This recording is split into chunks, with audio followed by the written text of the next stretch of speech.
Hello everyone, কেমন আছো সবাই? আশা করছি তোমরা সবাই অনেক ভালো আছো। আর আমিও কিন্তু আছি এই মোটামুটি, খুব বেশি যে ভালো আছি সেটা বলতে পারবো না, কেননা চারিদিকের অবস্থা তো তোমরা দেখতেই পাচ্ছ। যাই হোক, রোহিত সঙ্গীতার লাইফস্টাইলে তোমাদের সবাইকে ওয়েলকাম জানিয়ে শুরু করলাম আজকের ব্লগটা।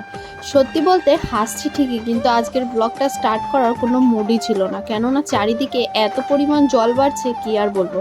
যাই হোক, দেখো বাড়ির পাশে একটা গর্ত ছিল, সেটা তো ভরে গেছেই। ফাইনালি আমাদের বাড়িতেও কিন্তু চারপাশে জল জমতে শুরু করেছে। এই দেখো বাড়ির পেছন সাইডটাতে কিন্তু এইভাবে জল জমেছে, আর ওই যে দেখতে পাচ্ছ সামনের সাইডটাতে অল্প অল্প জমেছে, তবে অতটা প্রবলেম হচ্ছে না। সকাল থেকে টানা একভাবে বৃষ্টি হচ্ছে, যার কারণে এখন বাজে 9:45, আর আমি কিন্তু সবে মাত্র ঘুম থেকে উঠি। আর এদিকে মা সকালবেলাতে ঘুম থেকে উঠে সমস্ত কাজকর্ম করেছে, পুরোটাই ভিজে ভিজে। তারপরে এই যে রান্নাঘরে এসে কিন্তু রান্না বান্নাও বসিয়ে দিয়েছে, সাথে চাও করে নিয়েছে। তোমাদের দাদা ভাই আর শ্রুতি তো ওঠেইনি, আমি আর মা দুজনে মিলেই চা খাবো, তাই জন্য আমাদের দুজনের জন্যই চা করেছে। সকাল থেকে একভাবে বৃষ্টি হওয়ার কারণে কিন্তু চার সাইডে একদম জল জমে গেছে, একদম জল থই থই অবস্থা হয়ে গেছে। চলো, আমাদের বাড়ির পাশে মাঠেও কিন্তু প্রচুর জল জমে গেছে, আর আমাদের বাড়ির পাশে একটা খালও আছে, তো সেটাও শুনছি নাকি ভরে ভরে গেছে। আর এদিকে তোমাদের দাদা ভাই উঠে গেছে, চলো একবার মাঠ থেকে ঘুরে আসা যাক।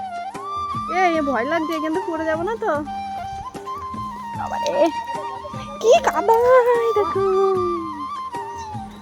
বিশাল কাদা। দেখ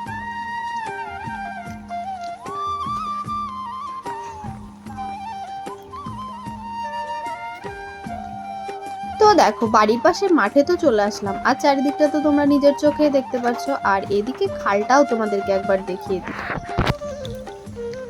রাস্তা একদম মাঠ কিন্তু ভরে গেছে, এই দেখো চারিদিকে। আর এই যে আমাদের বাড়ির পাশে খালটাও একদম প্রায় ভরা ভরাই অবস্থা। আর একবেলা এরকম বৃষ্টি হলে কিন্তু ফাইনালি ভরে যাবে খাল। চলো, খুব অবস্থা খারাপ, কোনো কোনো জায়গায় তো জল অলরেডি উঠে গেছে। আর এই যে তোমাদের দাদাভাই কিন্তু সবে মাত্র ঘুম থেকে উঠলো, 10টা বাজে, এখন ব্রাশ করছে। বিশাল কাদা তো রে, ওইদিকে যত যাবো ততই কাদা।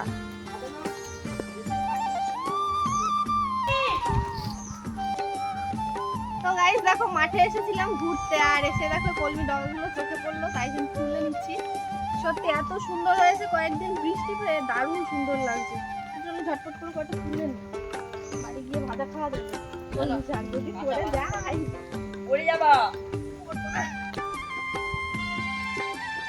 ও দুটো আছে, আরেকটা আছে সামনে। এইদিকে কিন্তু আমার যে কটা তোলা হয়ে গেছে, আমি আর পারছি না, অনেক নিচের দিকে তো ভয় লাগছিল যদি পড়ে যায়, তাই এবার তোমাদের দাদা ভাই তুলছে। দেখো অনেক হয়েছে, বলো দেখি। দারুণ, জলের গুলো আরো বেশি সুন্দর। তো আমি আর তোমাদের দাদা ভাই শাক তুলে নিয়ে কিন্তু চলে এসছে। আরে এই যে এরা দুজন গেছিল হচ্ছে মাছ ধরতে, এই দেখো শ্রুতির জন্য একটা ছোট্ট মাছ ধরে নিয়ে চলে এসছে। দেখো বৃষ্টি পড়ছে, এর মধ্যে মাছ ধরে নিয়ে চলে আসছে। চলো এখন এই শাকগুলো ধুয়ে তুলে, একবারে কাদা কাদা।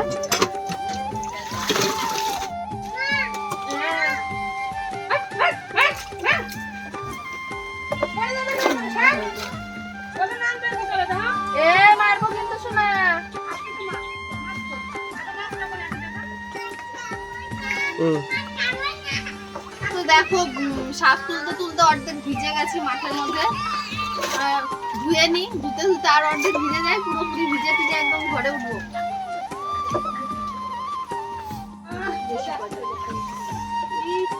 ওটা ফেলে দাও। কার বিরাস ওটা? দেখো এই যে শাক ধোয়া কমপ্লিট হয়ে গেছে, কি দারুণ লাগছে দেখতে, দেখেছো?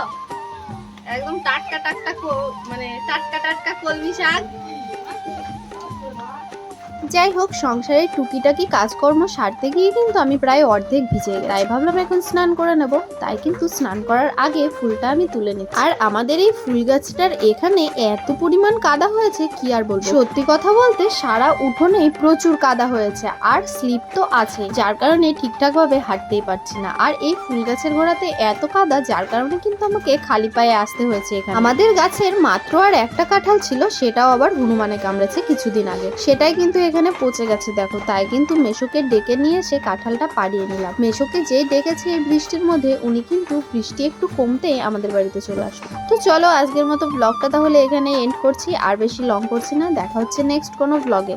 ততক্ষণে তোমরা সবাই সুস্থ থেকো এবং ভালো থেকো। আর ভিডিওটা তোমাদের কেমন লাগলো অবশ্যই কিন্তু জানিও। আর তোমাদের কার কার ওখানে জল উঠেছে বা বন্যা টাইপের হয়েছে তোমরা কিন্তু অবশ্যই আমাকে কমেন্ট করে জানিও, আর সাবধানে থাকবে অবশ্যই।